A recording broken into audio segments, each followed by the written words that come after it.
তেওঁ কেনেকৈ ন্যায় দিব মোক কথাটো বুজাই দিয়কচোন। আপোনালোকে তেওঁ কিয় নুসুধিলে? কোনোবা চৰকাৰে ন্যায় দিয়ে নেকি? ন্যায় কোনে দিয়ে? ন্যায়টো আমিতো দিলোৱে, আমিতো কোৰ্টত চাৰ্জশ্বিট দিয়ে দিলোঁ। চৰকাৰে চাৰ্জশ্বিট দিব পাৰে না। চৰকাৰৰ ন্যায় দিয়াত চৰকাৰৰ দায়িত্ব আমিতো পালন কৰিলোঁ। বস্তু দেখিলো, যদি জুবিন গাৰ্গে ন্যায় নাপায় আমি কি কৰিম? ওচৰ চাওক, অসমখনত এক্সপ্ল'ৰ কৰিব লগা বহুত জেগা আছে। যদি জুবিনদাৰ ন্যায় নাপায়, মাংসৰ দৰে টুকুৰা টুকুৰা কৰি কাটি পেলাব। আৰু এইটো কথা কোনে কৈছিল? সকলোৱে চিনি পোৱা আমাৰ সকলোৰে শিক্ষক ভেক্টৰ ডাঙৰীয়া, ভেক্টৰ দাস ডাঙৰীয়াই কি কথা ক'লে আপোনালোকে নিউজত সম্পূৰ্ণকৈ চালে গম পাব। হয় বন্ধু বান্ধৱী, আমাৰ জুবিনদাৰ ন্যায়ৰ বাবে আমি কিমান দিন অপেক্ষা কৰিম? হয়, আমি এবছৰ ধৰি মানে এবছৰ হ'বয়ে, এতিয়া ক'বলৈ লাগিব এবছৰ হ'ল জুবিনদাৰ ন্যায় নোপোৱা। আজি 7 মাহ 8 মাহ পাৰ হৈ গ'ল, জুবিনদাৰ ন্যায় ক'ত পালে? নাপালে। ইমান ডাঙৰ শিল্পীয়ে যদি ন্যায় নাপায়, সামান্য আমাৰ দৰে মানুহ কিবা এটা দুৰ্ঘটনা হ'লে আমি ন্যায় পাম জানো? কেতিয়াও নাপাব। ঠিক তেনেদৰে আমি জুবিনদাৰ ন্যায়ৰ বাবে অপেক্ষা কৰি আছোঁ। আৰু মামায়ে কৈছে আমি ইলেকশ্যনৰ পিছতেই জুবিনদাৰ এটা কথা পাতিম। আৰু ভেক্টৰ দাসে কি কথা ক'লে আপোনালোকে নিউজত সম্পূৰ্ণকৈ চালে গম পাব। আৰু অখিল গগৈ ডাঙৰীয়াই কি কথা ক'লে আপোনালোকে গম পাব। জুবিনদাক যে হত্যা কৰিছিল সকলোৱে গম পাইছে, ছিংগাপুৰত জুবিনদাক হত্যা কৰা হৈছিল। কিন্তু ন্যায়ৰ বাবে ইমান দিন কিয় লাগিছিল? ইমান দিন কিয় লাগিল? জুবিনদাক যেনেকৈ হত্যা কৰিছিল ঠিক তেনেদৰে হত্যাকাৰীক শাস্তি দিবলৈ লাগিব বা গুলিয়াই মাৰিব লাগিব, এনেকুৱা এটা কথা ক'লে অখিল গগৈ ডাঙৰীয়াই। চ' আপোনালোকে নিউজত সম্পূৰ্ণকৈ চালে গম পাবা। শেষলৈকে চাব ভিডিঅ'টো। চব প্ৰথমবাৰ মোৰ চেনেলত স্বাগতম জনালোঁ। যদি চেনেলত নতুনবাৰ আহিছে ছাবস্ক্ৰাইব কৰি ল'ব। জুবিনদাৰ বাবে এটা ভিডিঅ'টো লাইক কৰি দিব আৰু ছাবস্ক্ৰাইব কৰি দিব জুবিনদাৰ বাবে। যদি জুবিনদাৰ ডাঙৰ ফেন শ্বেয়াৰ কৰি দিব ভিডিঅ'টো, ঠিক আছে? এতিয়া আমাৰ মামাই কি কথা ক'লে আৰু ভেক্টৰ দাস কি কথা ক'লে আৰু কোনে আছিলে আমাৰ অখিল গগৈ ডাঙৰীয়াই কি কথা ক'লে আপোনালোকে নিউজত সম্পূৰ্ণকৈ চালে গম পাব, ঠিক আছে? এতিয়া আপোনালোকে নিউজত চাই লোৱা আৰু জুবিনদাৰ বাবে জাষ্টিচ লিখি দিয়া। মই কৈছোঁ যদি জুবিনদাৰ ন্যায় নাপায়, আমি ভাবোঁ যে আমাৰ অসমত কোনো চৰকাৰ নাই, আমাৰ অসমত কোনো মানুহ নাই জুবিনদাক ভাল পোৱা। আমি ন্যায় পালিয়ে জুবিনদাৰ ডাঙৰ ফেন বুলি আমি ক'ব পাৰিম। জুবিনদাক যেনেকৈ হত্যা কৰিছিল, হত্যাকাৰীগৰাকীক এনেকুৱাই শাস্তি দিবলৈ লাগিব, ঠিক আছে? ভিডিঅ' চাই লোৱা। তেওঁ কেনেকৈ ন্যায় দিব মোক কথাটো বুজাই দিয়কচোন। আপোনালোকে তেওঁ কিয় নুসুধিলে? কোনোবা চৰকাৰে ন্যায় দিয়ে নেকি? ন্যায় কোনে দিয়ে? ন্যায়টো আমিতো দিলোৱে, আমিতো কোৰ্টত চাৰ্জশ্বিট দিয়ে দিলোঁ। চৰকাৰে চাৰ্জশ্বিট দিব পাৰে না।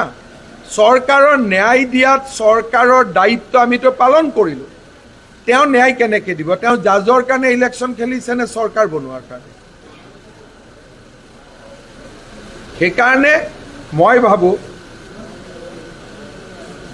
এবাৰ সাংবাদিকসকলে তেওঁক সুধিব যে আপুনি ন্যায়টো কেনেকৈ দিব, মোক বুজাই দিব। যে মুখ্যমন্ত্ৰী এজনে কেনেকৈ ন্যায় দিব পাৰে আমাক চিম্পুল ভাষাত বুজাই দিয়ক। মুখ্যমন্ত্ৰীয়ে কাৰোবাক ফাঁচীৰ অৰ্ডাৰ দিব পাৰে, মুখ্যমন্ত্ৰীয়ে কাৰোবাক জেল দিব পাৰে।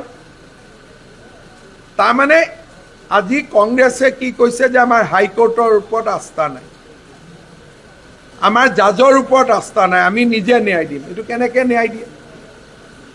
তেনেকৈ যদি ন্যায় দিব পাৰিলেহেঁতেন, মোৰ লিষ্টত কিমান আছে মই ন্যায় দিয়ে দিলোঁহেঁতেন।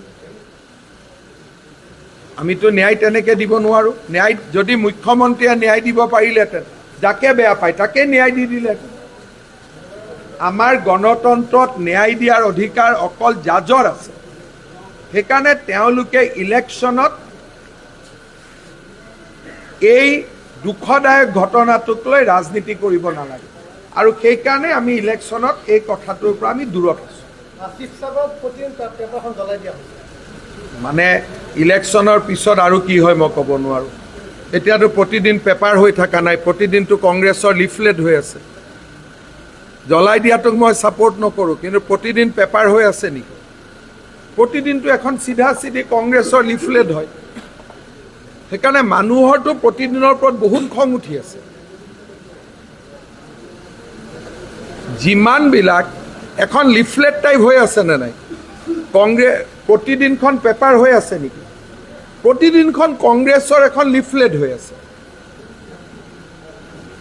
মই জ্বলাই দিয়াটোক সমৰ্থন নকৰোঁ, কিন্তু ইলেকশ্যনৰ পিছত অসমৰ ৰাইজৰ লগত প্ৰতিদিন সম্পৰ্কে ময়ো কথা পাতিম যে আচলতে আমি প্ৰতিদিন পঢ়ি থাকিলে অসমখন কিমান পিছুৱাই যাব, এই কথাটো চিন্তা কৰাৰ সময় আহি পৰিছে।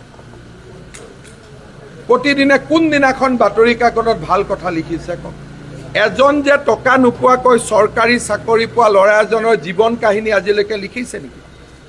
যে এইজন তৰকাৰী বেপাৰী ল'ৰা চৰকাৰী চাকৰি পালে, গতিকে অসমৰ সকলো ল'ৰাই পঢ়িব লাগে, ক'ৰবাত লিখিছে নেকি?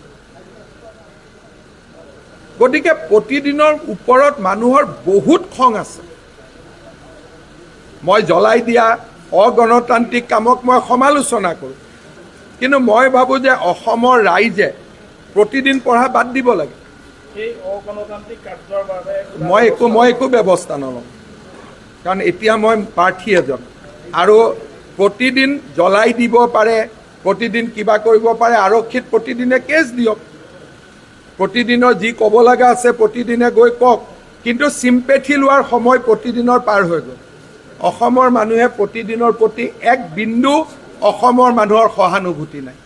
এতিয়া কালি আকৌ জঁপিয়াব ষ্টুডিঅ'ত মোৰ কথা কৈ পেলাই, কিন্তু মোৰ কোনো আপত্তি নাই, কাৰণ প্ৰতিদিনৰ লগত যুঁজ কৰিয়ে মই ৰাজনীতি কৰিছোঁ আৰু মই কৰি থাকিম।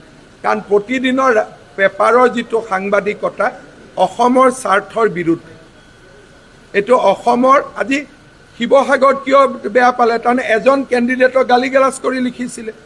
পেপাৰে এজন কেণ্ডিডেটক গালি গালাজ কৰে নেকি কওকচোন? পেপাৰে কোনোবা প্ৰাৰ্থীক সমৰ্থন কৰে নেকি? নিশ্চয় কোনোবা এজন কেণ্ডিডেটৰ কথা বেয়াকৈ লিখিছিলে। কেনেকৈ লিখিব বেয়াকৈ? তেওঁলোক পেপাৰ যদি সকলোৰে কথা সমানে লিখিব লাগিবনে নাই? আজি মোৰতো শ্ৰাদ্ধই উঠাই থাকে ৰাতিয়ে দিনে, আৰু এতিয়া মোক প্ৰশ্ন সুধি মোৰ পৰা কি চিম্পেথি পাব?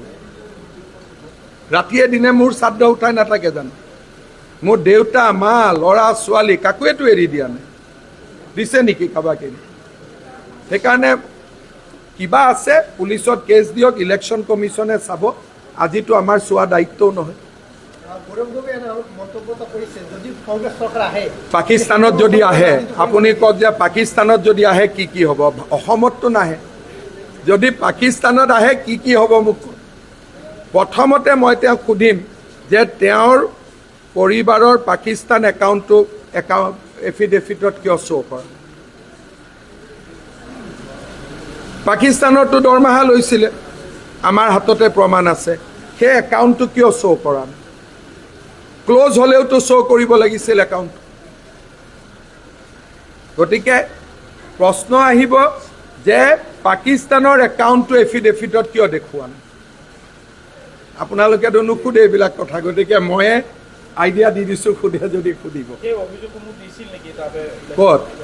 মই কিয় দিব লাগে ভাই? মই প্ৰেছ কনফাৰেঞ্চ কৰি দিছিলোঁ, আৰু কিয় দিব লাগে? আমিতো কৈছোঁ যে কাৰো নমিনেশ্যন কেঞ্চেল যোৱাটো নিবিচাৰোঁ। সেইকাৰণে আপোনালোকেতো প্ৰশ্নটো সোধা নাই যে পাকিস্তানৰ একাউণ্টটো ক'ত গ'ল বুলি। আপুনি প্ৰতিদিনৰ হয়নে নহয়? নিজক কিয় ইমান এক্সপ'জ কৰে ভাই? এটাতো এক্সপ'জৰ লিমিট ৰাখক। সেইকাৰণে মানুহৰ খং উঠে।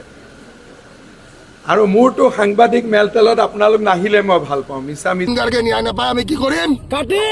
ওচৰ চাওক, অসমখনত এক্সপ্ল'ৰ কৰিব লগা বহুত জেগা আছে। 6 মাহ জেল খাটি আহিছোঁ বুলি গম পাই চবে। এতিয়া অকণমান মুক্ত হৈ ঘূৰি ফুৰিছোঁ। মানুহবিলাকেতো জুবিন দাক পাহৰি গৈছে, সেইটোতো চবে বিশ্বাস কৰে, হয় নহয়? জুবিন দাৰ ন্যায়ৰ কাৰণে এতিয়া কোনে লাগি আছে? অসমত কোনে লাগি আছে? তো হিন্দু মুছলমান সকলোকে দাদাই একত্ৰিত কৰিব দিছিলে। মই সদায় এটা কথা কওঁ যে মই হনুমান, মই জুবিন দাৰ ভক্ত বুলি কওঁনে নাই? যিটো সময়ত ইয়াতে নিকৃষ্ট ৰাজনীতি চলিছে, হিন্দু মুছলমানৰ ৰাজনীতি চলিছে, সেইটো সময়ত দাদাই দি দিয়া দায়িত্ব যোনখিনি, যে হিন্দু মুছলমান চৰ বোলে পাহাৰ ভৈয়াম গোটেই সকলো জেগাতে মানুহখিনিক একত্ৰিত কৰি আছো। এতিয়া ঘূৰি ফুৰিছো, কাৰণ যদি জুবিন গাৰ্গে ন্যায় নাপায় আমি কি কৰিম? খাই পেলাম। আমি কি কৰিম? জুবিন দাই ন্যায় নাপালে কি কৰিম?